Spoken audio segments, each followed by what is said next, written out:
নমস্কাৰ আপোনালোক সকলোকে পুনৰবাৰ স্বাগতম জনাই মজিদ বন্ধুসকল পলকতে চাওক আজি সন্ধিয়াৰ 7টা গুৰুত্বপূৰ্ণ খবৰ।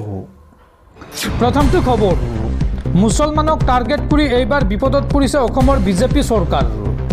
অসম বিজেপিলৈ উচ্চতম ন্যায়ালয়ৰ জাননী জাৰি। অসম বিজেপিৰ বিৰুদ্ধে মুছলমানৰ ভাৱমূৰ্তি কলংকিত কৰাৰ অভিযোগ।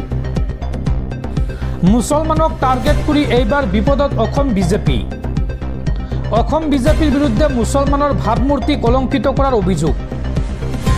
অসম বিজেপিলৈ এই সন্দৰ্ভত উচ্চতম ন্যায়ালয়ৰ জাননী জাৰি।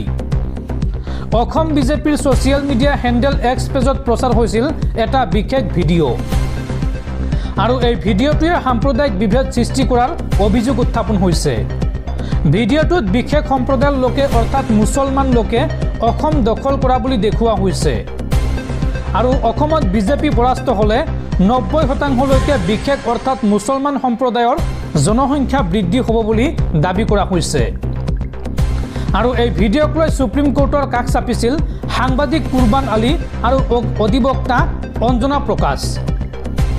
মুছলমানৰ বিৰুদ্ধে আপত্তিজনক ভিডিঅ' প্ৰচাৰৰ অভিযোগত গোচৰ তৰিছিল এই দুয়োগৰাকীয়ে। আৰু এই সন্দৰ্ভত এতিয়া অসম বিজেপি তথা অসম চৰকাৰলৈ উত্তৰ বিচাৰি জাননী জাৰি কৰিছে দেশৰ উচ্চতম ন্যায়ালয়ে। পৰৱৰ্তী খবৰ, জুবিন গাৰ্গৰ মৃত্যু সন্দৰ্ভত ভয়ংকৰ তথ্য ফাদিল। SITৰ জেৰাত মুখ খুলিছে শেখৰজ্যোতি গোস্বামী আৰু সিদ্ধাৰ্থ শৰ্মাই। এফালৰ পৰা কৈ গৈছে সকলো কথা। হঠাৎ বৃদ্ধি পাইছিল জুবিন গাৰ্গ আৰু সিদ্ধাৰ্থৰ মাজত মনোমালিন্য। SITৰ জেৰাত মুখ খুলিছে শেখৰজ্যোতি গোস্বামী আৰু সিদ্ধাৰ্থ শৰ্মাই। এফালৰ পৰা কৈ গৈছে সকলো কথা। হঠাৎ বৃদ্ধি পাইছিল জুবিন গাৰ্গ আৰু সিদ্ধাৰ্থৰ মাজত মনোমালিন্য। জুবিন গাৰ্গৰ সৈতে মনোমালিন্যৰ কথা স্বীকাৰ কৰিছে সিদ্ধাৰ্থ শৰ্মাই। জুবিন গাৰ্গৰ অনিচ্ছাৰ পিছতো এদিনত দুটাকৈ অনুষ্ঠান ৰাখিছিল সিদ্ধাৰ্থ শৰ্মাই। বিগত 2 বছৰৰ পৰা ক্ৰমান্বয়ে বৃদ্ধি হৈছিল জুবিন গাৰ্গ আৰু সিদ্ধাৰ্থৰ মাজত মনোমালিন্য। খাৰঘুলিৰ ঘৰ নিৰ্মাণতো সিদ্ধাৰ্থই কৰিছিল ব্যাপক খেলিমেলি। গৰিমা শইকীয়া গাৰ্গৰ অজ্ঞাতে বহুবাৰ জুবিন গাৰ্গৰ সৈতে তৰ্কত লিপ্ত হৈছিল সিদ্ধাৰ্থ শৰ্মা। জুবিন গাৰ্গক সম্পূৰ্ণৰূপে মেচিন কৰি তুলিছিল সিদ্ধাৰ্থই। টকা ঘটাৰ সম্পূৰ্ণ মাধ্যমৰূপে ব্যৱহাৰ কৰিছিল সিদ্ধাৰ্থ শৰ্মাই। সিদ্ধাৰ্থ শৰ্মাৰ এই চক্ৰান্তত সহযোগ কৰিছিল শেখৰজ্যোতি গোস্বামীয়ে। শেখৰজ্যোতি আৰু সিদ্ধাৰ্থই পৰিকল্পিতভাৱে কৰিছিল এই সকলোবোৰ কাম। আৰু কোনো লোক জুবিন গাৰ্গৰ ঘনিষ্ঠ হোৱাৰ উমান পালে আঁতৰোৱাৰ চেষ্টা চলাইছিল এই দুই কালপ্ৰীতে। SITৰ জেৰাত এইসমূহ কথা এটা এটাকৈ স্বীকাৰ কৰিছে এই দুই অভিযুক্তই। পৰৱৰ্তী খবৰ, ভাৰতৰ মাটিতো লিংগ বৈষম্যৰ বোখা আফগানিস্তানৰ। নতুন দিল্লীৰ আফগান দূতাবাসত অনুষ্ঠিত সংবাদমেললৈ আমন্ত্ৰিত নহ'ল এগৰাকীও মহিলা সাংবাদিক। আফগানিস্তানৰ বৈদেশিক মন্ত্ৰী আমিৰ খান মুত্তাকিৰ সংবাদমেলত মহিলাৰ অনুপস্থিতিক লৈ তীব্ৰ প্ৰতিক্ৰিয়া। দৰ্শকসকলৰ বহুতো গুৰুত্বপূৰ্ণ খবৰ আছে। তাৰ আগতে আপোনাক জনাওঁ যে যদি আপুনি এতিয়ালৈকে এইটো ভিডিঅ'ত লাইক কৰা নাই তেন্তে এতিয়াই ভিডিঅ'টোত লাইক কৰি দিয়ক। আৰু এনেকুৱা ধৰণৰ ভিডিঅ'সমূহ নিতৌ চাবলৈ চেনেলটো ছাবস্ক্ৰাইব কৰি কাষত থকা বেল আইকনটো প্ৰেছ কৰি ৰাখক। পৰৱৰ্তী খবৰ, দেশৰ সেৱা কৰিবলৈ গৈ পুনৰ শ্বহীদ হ'ল অসম মাতৃৰ আন এগৰাকী বীৰ সন্তান।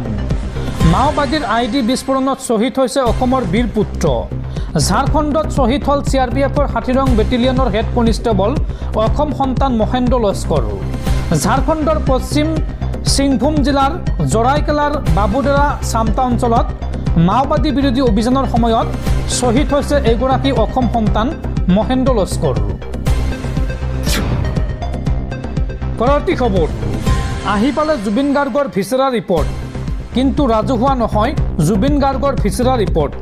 এই সন্দৰ্ভত সংবাদমেল পাতি ডাঙৰ মন্তব্য কৰিছে CIDৰ SDGP মুন্না প্ৰসাদ গুপ্তাই। মুন্না প্ৰসাদ গুপ্তাই কয় যে ভিছেৰা ৰিপৰ্ট আমি GMCHলৈ পঠিয়াই দিছোঁ। GMCHৰ বিশেষজ্ঞ কমিটিয়ে ভিছেৰা ৰিপৰ্টটো বিবেচনা কৰি পষ্টমৰ্টেমৰ চূড়ান্ত প্ৰতিবেদন দাখিল কৰিব আৰু আমি সেইটো কোৰ্টত জমা কৰিম। তাৰে এটা প্ৰতিলিপি হাতে হাতে আৰু এটা ডাকঘৰৰ জৰিয়তে আমি জুবিন গাৰ্গৰ পৰিয়ালক দিম।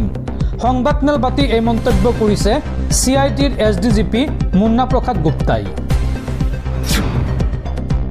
পৰৱৰ্তী খবৰ, 26 নিৰ্বাচনৰ পূৰ্বে এইবাৰ অস্বস্তিত পৰিছে বিজেপি। উজনি অসমত বিজেপি চৰকাৰৰ বিৰুদ্ধে লাখ লাখ লোকৰ গৰ্জন। তিনিচুকীয়াৰ পাছত এইবাৰ ডিব্ৰুগড় কঁপাব আদিবাসী চাহ জনগোষ্ঠী লোকে। 26 পূৰ্বে অস্বস্তিত পৰিছে বিজেপি। উজনি অসমত বিজেপি চৰকাৰৰ বিৰুদ্ধে লাখ লাখ লোকৰ গৰ্জন। তিনিচুকীয়াৰ পাছত এইবাৰ ডিব্ৰুগড় কঁপাব আদিবাসী চাহ জনগোষ্ঠীয় লোকে। অহা 13 অক্টোবৰত আটছা আছা ACMSৰ সৈতে ৰাইজে কঁপাব ডিব্ৰুগড়। জনজাতিকৰণক লৈ সমগ্ৰ উজনি অসমতে দল সংগঠনে সাব্যস্ত কৰিছে তীব্ৰ প্ৰতিবাদ। নামনিত কোচ ৰাজবংশীসকলে সাব্যস্ত কৰিছে প্ৰতিবাদ। আৰু এইদৰে এতিয়া 26 পূৰ্বে অস্বস্তিত পৰিছে ৰাজ্যৰ বিজেপি চৰকাৰ।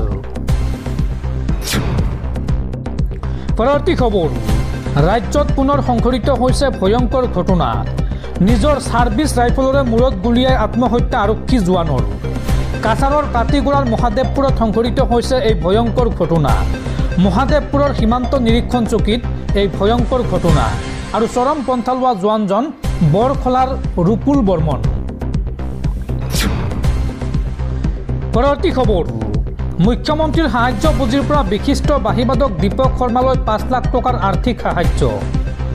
বিগত দীৰ্ঘদিন ধৰি অসুস্থ হৈ চিকিৎসাধীন হৈ আছে বিশিষ্ট শিল্পীগৰাকী। আৰু অৱশেষত মুখ্যমন্ত্ৰীৰ সাহায্য পুঁজিৰ পৰা 5 লাখ টকাৰ আৰ্থিক সাহায্য আগবঢ়োৱা হৈছে। পৰৱৰ্তী খবৰ, ৰাজ্যত পুনৰ ৰহস্যজনকভাৱে যুৱতীৰ মৃতদেহ উদ্ধাৰ। হাঁহি মাতি ওলাই গৈ ঘৰলৈ দুনাই ঘূৰি নাহিল পিতৃহাৰা এইগৰাকী জ্যোতিকা কলিতা। ধেমাজিৰ গাই নদীৰ দলঙৰ কাষত ৰহস্যজনক অৱস্থাত উদ্ধাৰ হৈছে জ্যোতিকা কলিতাৰ মৃতদেহ। ধেমাজিৰ পাঁচআলিৰ 1 নং বিষ্ণুপুৰৰ 23 বৰ্ষীয় যুৱতীগৰাকীয়ে পুৱা স্কুটিখন লৈ ওলাই গৈছিল মেকআপ আৰ্টিষ্টৰ ক্লাছ লৈ। আৰু তাৰ পিছতে ৰহস্যজনকভাৱে উদ্ধাৰ হৈছে যুৱতীগৰাকীৰ মৃতদেহ। যুৱতীগৰাকীৰ মৃতদেহৰ কাষতে উদ্ধাৰ হৈছে যুৱতীগৰাকীৰ স্কুটিখন। পৰৱৰ্তী খবৰ, সমাধি ক্ষেত্ৰলৈ নহয় ৰাজপথলৈ ওলাই আহক গৰিমা বৌ। অন্যথা সমাধি ক্ষেত্ৰতে আমৰণ অনশন কৰক। আপুনি ওলাই আহিলে অসমৰ লাখ লাখ লোক ওলাই আহিব জুবিন গাৰ্গৰ ন্যায় বিচাৰি। জুবিন গাৰ্গৰ মৃত্যু সন্দৰ্ভত জুবিনৰ পত্নী গৰিমা শইকীয়া গাৰ্গক এই আহ্বান কবি প্ৰণৱ কুমাৰ বৰ্মনৰ। পৰৱৰ্তী খবৰ, গৌৰৱ গগৈৰ বিৰুদ্ধে পুনৰ সৰব মুখ্যমন্ত্ৰী হিমন্ত বিশ্ব শৰ্মা। মুখ্যমন্ত্ৰীগৰাকীয়ে কয় যে গৌৰৱ গগৈৰ 2টা ল'ৰা ছোৱালী ইংলেণ্ডত থাকে। তেওঁলোকে মিঠাতেল নাখায়, তেওঁলোকে ছানফ্লাৱাৰ তেল খায়। গতিকে গৌৰৱ গগৈয়ে মিঠাতেলৰ মূল্য কিমান সেয়া বুজি নাপায়। সেয়া মিঠাতেলক লৈ ইটিকিং কৰি আছে। মিঠাতেলক লৈ ইটিকিং কৰিব নালাগে। এই মন্তব্য মুখ্যমন্ত্ৰী হিমন্ত বিশ্ব শৰ্মাৰ।